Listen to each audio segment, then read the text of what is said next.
സുഹൃത്തുക്കളെ, നമ്മളെ ചെറിയ ബാത്റൂം വെക്കണമെങ്കിൽ എപ്പോഴും നമ്മൾ ഇതുപോലെ ഫ്ലഷ് വാൾവ് വെക്കേണ്ട.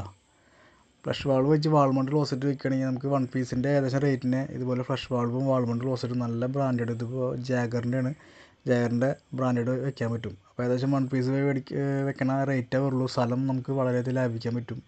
വൺ പീസ് വയ്ക്കുമ്പോൾ ഏകദേശം ഒരു 30 ഇഞ്ചിൻ്റെ അടുത്ത് പുറത്തേക്ക് പ്രൊജക്റ്റ് ചെയ്ത് വെക്കും ചുമരുന്ന്, ബാക്കിലത്തെ ചുമരുന്ന്. അതുപോലെ ഫ്ലഷ് ടാങ്ക് വെക്കണമെങ്കിലും അതുപോലെ ഒന്നെങ്കിൽ പ്രൊജക്റ്റ് ചെയ്ത് കഴിഞ്ഞാൽ ഇത്ര തള്ളി നിൽക്കും, അല്ലെങ്കിൽ നമുക്ക് കൺസീൽ ചെയ്യണം. പിന്നെ അതിൻ്റെ റേറ്റും വളരെ കൂടുതലാണ്. അപ്പോൾ ചെറിയ ചെറിയ ബാത്റൂമുകൾ ബഡ്ജറ്റ് ഫ്രണ്ട്ലി ആയിട്ട് ചെയ്യുകയാണെങ്കിൽ വാൾ മൗണ്ട് വെക്കണം എന്നുണ്ടെങ്കിൽ ഇതുപോലെ ഫ്ലഷ് വാൾവ് വെക്കുക, എന്നിട്ട് അതിന് ക്ലോസറ്റ് സെറ്റ് ചെയ്യുക. അപ്പോൾ ഏകദേശം നമുക്ക് 20 ഇഞ്ച് 22 ഇഞ്ചിലാണ് നമുക്ക് ക്ലോസറ്റിൻ്റെ മൊത്തം പുറത്തേക്കുള്ള പ്രൊജക്റ്റ് ഉണ്ടാവുള്ളൂ. അപ്പോൾ ബാത്റൂമിൽ ചെറിയ ബാത്റൂമാണെങ്കിൽ നമുക്ക് വാഷ് ബേസിനും അതുപോലെ ഷവറൊക്കെ കൊടുക്കുമ്പോൾ അത്യാവശ്യം സ്ഥലം ഉപയോഗിക്കാനൊക്കെ അടിപൊളിയായിട്ട് സാധിക്കും. ഫ്ലഷ് വാൾവിൽ പൊതുവെ മെയിൻ്റനൻസ് വളരെ കുറവാണ്. പിന്നെ മെയിൻ്റനൻസ് അഥവാ വന്നാൽ നമുക്ക് നല്ല സർവീസിങ് ഉള്ള കാരണം അതിനെക്കുറിച്ച് വേറെ പേടിക്കേണ്ട ആവശ്യമില്ല.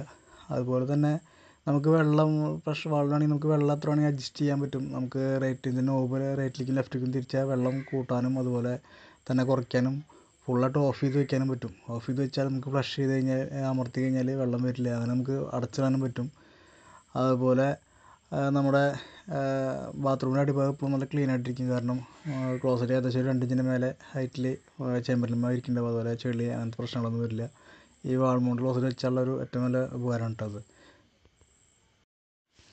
അതുപോലെ വാൾ മൗണ്ട് ക്ലോസറ്റ് വയ്ക്കുമ്പോൾ ഏറ്റവും ശ്രദ്ധിക്കേണ്ട കാര്യമായിട്ട് അതിൻ്റെ ഹൈറ്റ് നമ്മൾ വെക്കുന്ന പ്ലംബേഴ്സ് തന്നെ കറക്റ്റായിട്ട് മാർക്ക് ചെയ്ത് കൊടുക്കണം. ടൈൽ വർക്കിന് വരുന്ന ആൾക്കാർക്ക്, ടൈൽ പണിക്ക് വരുന്ന ചേട്ടന്മാർക്ക് എപ്പോഴും നമ്മൾ അതിൻ്റെ ഹൈറ്റ്, ടൈലിൻ്റെ ഹൈറ്റ് നമ്മൾ മാർക്ക് ചെയ്ത് കൊടുക്കണം. അല്ലെങ്കിൽ അവരോട് പറയണം കറക്റ്റായിട്ട്. കാരണം വാൾമൗണ്ട് ക്ലോസറ്റ് ഏകദേശം കമ്പനി പറയണത്, ഇത് ജാഗറിൻ്റെ കമ്പനി പറയണ ഹൈറ്റ് 41 സെൻറ്റിമീറ്ററാണ്. സീറ്റ് കവറില്ലാണ്ട് സീറ്റ് കവർ അടക്കം ഏകദേശം 44 സെൻറ്റിമീറ്റർ ഹൈറ്റ് വരും. അപ്പോൾ നമ്മൾ കറക്റ്റ് ആ ഹൈറ്റിൽ തന്നെ സെറ്റ് ചെയ്യാൻ നോക്കുക. ഒരു സെൻറ്റിമീറ്ററൊക്കെ ചെറിയ വ്യത്യാസം വന്നാലും പ്രശ്നമില്ല. പക്ഷേ ഏകദേശം ഈ ഹൈറ്റ് 41 സെൻറ്റിമീറ്റർ കറക്റ്റോട് പറയുക, ആ അളവിൽ ടൈല് വെക്കാൻ പറയുക. അപ്പോൾ അത് നമ്മൾ മാർക്ക് ചെയ്ത് തരണം. ചുമരുമ്മേ മാർക്ക് ചെയ്തിട്ടതിന് ശേഷം നമ്മൾ അവരോട് ആ അളവിൽ ടൈൽ ഒട്ടിക്കാൻ പാടുള്ളൂ എന്ന് പറയണം. അല്ലെങ്കിൽ ഹൈറ്റ് കുറഞ്ഞാലും കൂടുതലും വളരെ ബുദ്ധിമുട്ടാണ്. കൂടി കഴിഞ്ഞാൽ നമുക്ക് ക്ലോസറ്റിൽ ഇരിക്കാൻ വളരെ ബുദ്ധിമുട്ടാവും. അപ്പോൾ അങ്ങനെ ഹൈറ്റ് കൂടുതൽ സെറ്റ് ചെയ്യുമ്പോഴാണ് നമുക്ക് കംപ്ലൈൻറ്റുകളും കൂടുതൽ വരിക.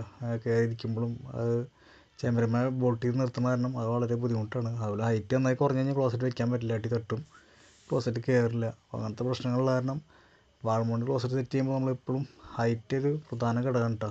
ഹൈറ്റിൻ്റെ കാര്യത്തിൽ പ്രത്യേകം ശ്രദ്ധിച്ചില്ലെങ്കിൽ എട്ടിൻ്റെ പണി കിട്ടും. അപ്പോൾ നമ്മൾ ടൈൽ വർക്ക് കിട്ടും, അതുപോലെ കോൺക്രീറ്റിങ് ചെയ്യണ സമയത്തൊക്കെ ഹൈറ്റ് മാർക്ക് ചെയ്ത് കൊടുക്കണം. എത്ര ഹൈറ്റാണ് പാടുള്ളൂ എന്ന് എന്തായാലും നിർബന്ധമായിട്ട് പറഞ്ഞാൽ മാത്രമേ ഇതിൻ്റെ ഹൈറ്റ് കറക്റ്റായിട്ട് സെറ്റ് ചെയ്യാൻ പറ്റുള്ളൂ.